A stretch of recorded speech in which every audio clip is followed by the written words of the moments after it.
guys, once again, shout out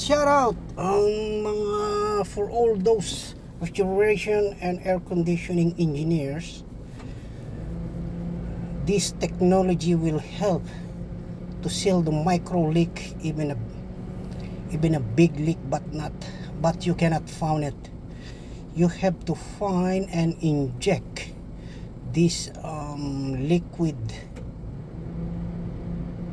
refrigerant sealer on your system. Maximum cooling capacity up to 1 ton of or 2 ton of refrigeration. As you will see, the liquid is lightly blue and flushed by liquid refrigerant going through the suction line. So guys, it is easy to do it. Just follow the instruction. This unit is a walk-in fridge with roughly 1 ton cooling capacity,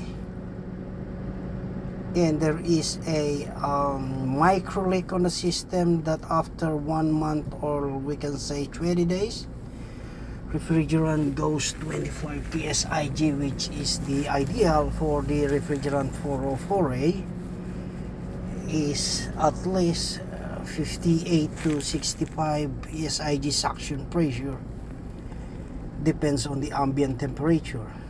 Now, with the help of this refrigerant sealer that I injected, you will buy it for roughly $130 or Bermudian dollar in any refrigeration air conditioning shop, whichever is available, and you can inject directly on the suction line, push by liquid refrigerant to the system, or if you will not charge refrigerant just to put it on the system, you have to push by liquid from the high pressure side. Thank you.